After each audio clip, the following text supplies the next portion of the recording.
Hi, it's Chris from Implied Music.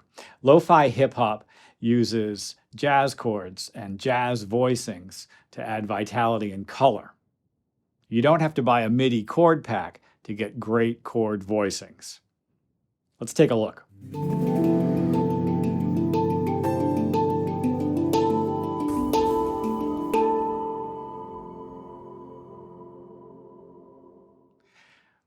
Okay, so what I've done is grabbed a section of what we were calling the Harmonic Highway. The 3 chord going to the 6 chord, going to the 2 chord, going to the 5 chord. In this case, it's going to be E minor, going to A, it may be minor 7, it may be something else later, going to D minor 7, and then going to G. I'm not actually ever going to make it home to the 1 chord. Let's take a look at how it sounds in its simplest version.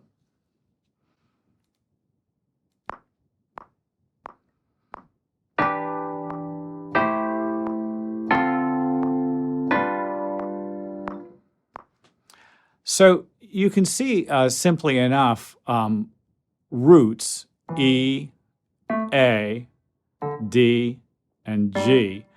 And I've voiced the chords to give me a 7th, and a 3rd, and a 5th. Here's the A minor 7 chord. The 5th in this case is on the bottom. 7th, 3rd. The voices are moving fairly smoothly one to the other.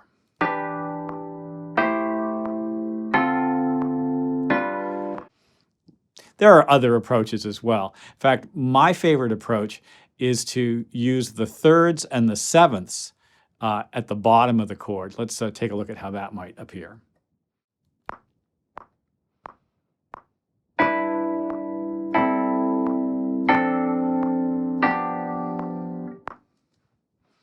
Here you can see the bottom of the voicing is just the 3rd and the 7th in each case, and there's a kind of a nice effect going on there. And you get some crunchy moments, a major 2nd in the middle of this voicing and in the middle of this voicing.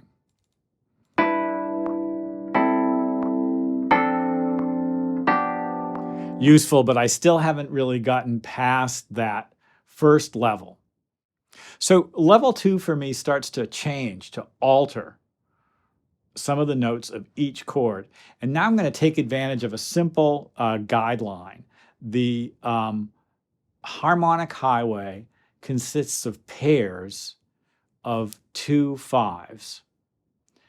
E minor 7, and not A minor 7, but A7. So the 3rd is raised up to become a major 3rd. And it acts as a more active, engaged cadence. E minor 7, A7. It's a little brighter. D minor 7, G7. A little bit brighter. Now I'm going to twist things even harder, and I'm going to turn the 5th of the E minor 7 into a flatted 5th.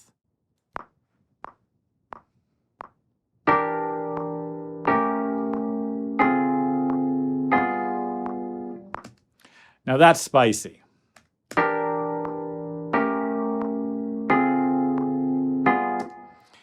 Here's the B flat. It's the flatted 5th of E minor 7 flat 5. Here's the B flat again, and as I change the D, the 7th of E minor 7, as that voice drops to become C sharp, the 3rd of A7, I get a powerful sound. Really just the roots change, and honestly, just between you and me, I don't even need the roots. Well, you can do exactly this same permutation to all of the voicings that I showed you in the first example. It's really, really strong effect. And this is definitely level 2. We're starting to alter individual notes. And the other really important thing we've done is we've made each of these pairs of chords a 2-5 pair, a minor 7 dominant pair. We're going to stay with that idea. Now, jazz pianists have always used this 3rd and 7th in the bottom, extensions on the top guideline. And it's a pretty powerful approach to getting great sounding voicings.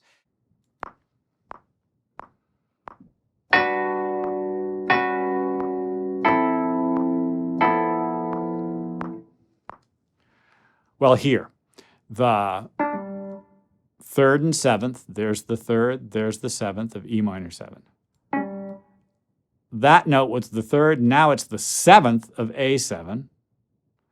And these two notes up on top didn't change. Oh, why didn't they change? Well, they changed jobs, they just didn't change sound. This was the fifth of E minor 7, now it's the ninth of A7.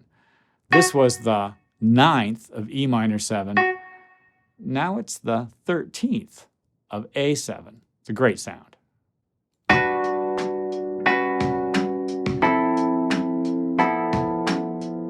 These are tonic dominant relationships, E and A, D and G. The next chord in our ear sort of wants to be a C, you know, some kind of resolution, right? I'm at C. I got home.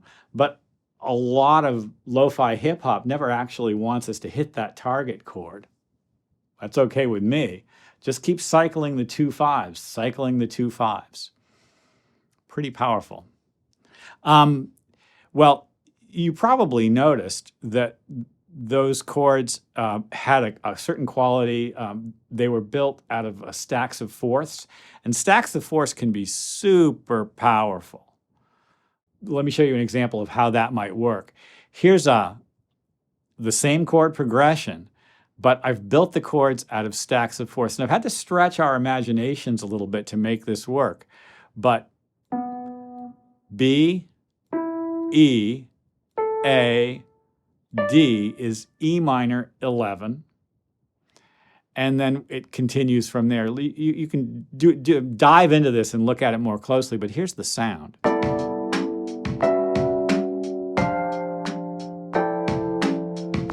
Really cool sound, right? Each time these are perfect fourths. Each time the stack of fourths moves, it creates a slightly different version of the chord than we expect. And it can be really, really powerful. Here's a stack of fourths built on the fifth, going up a whole step. This is a stack of fourths built on the third, the major third of A7. For the D minor 7, G7 chord, I've started with a stack of fourths built on the root. It's still D minor 11. And then here's a stack of fourths built on the God, it's crazy, but it's built on the 13th of G7.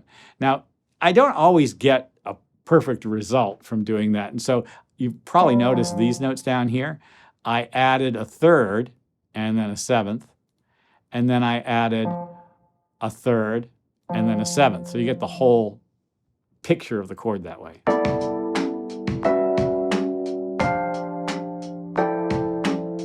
That's a juicy and beautiful sound. I really like stacks of fourths in this context. They're not for everyone, but they can be really, really powerful. So the last thing to take a look at, and you've been very patient because we've looked at like 3 or 4 different levels of complexity here. The last thing to look at is something called upper structure chords. An upper structure chord is simply put a major triad of somewhere against a tritone in the bottom. Now the tritone is going to be the tritone from the chord. So I'm going to turn this chord progression, E, A, D, G, into E7, A7, D7, G7. And let's look at it here. Now the beautiful thing about it is those tritones just move down very, very simply in half steps. The E7 tritone is here, which is the G sharp and the D, and then down a half step, that's the A7 tritone. Down a half step, that's the D7 tritone. You see it inverts. One time it's the third in the bottom, then it's the seventh, then it's the third again, and now I made it to G. Now over the top of that, I'm going to select a major triad to play. Here, I'm going to play a major triad, a G major triad over this tritone. Man, that's a sporty sound. Everything syncs a half step, everything syncs a half step. You've definitely heard that sound before, probably. Very, very jazzy. In fact, you could do that all day long as you have a long enough piano. You could eventually run out of keys. But the sound is awesome.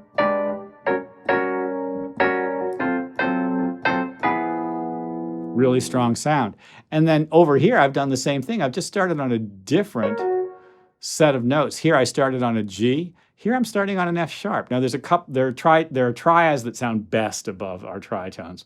And there's a whole list of them. You should research it. But you can just pick one that you like. What I love the most about it is how everything moves in half steps, and yet the root is moving around the circle of fifths. There's no roots in any of this. You probably noticed this by now. Let's listen to the way these sound. And the circle could happen again. Same thing, different tritones. No, not different triads over the same tritones. Well, I hope that was useful. We took the small segment of the Harmonic Highway, which is itself a smaller segment of the circle of fifths, 3, 6, 2, 5. First, we looked at it with just diatonic chords, which meant minor 7, minor 7, minor 7 dominant. And then we tried some alterations. We tried some different voicings. All of it gave us interesting results. Different levels of crunch, different levels of spice and bite. That's how I think of it anyway. I love versions of these chords that don't even have the roots in them. The last group of them, we just said, oh, we already have too many notes in those chords. Let's just not play the roots. But lots of possibilities for you. We haven't even talked about replacing one of the chords from that cycle with, say, a tritone substitution for it, or something from a parallel mode. It's probably a lesson for another day. But I hope this has been useful. Like and subscribe, leave a comment. It turns out for the health of the video, it's great to have comments in them. Thanks, and I'll see you next time. Bye-bye.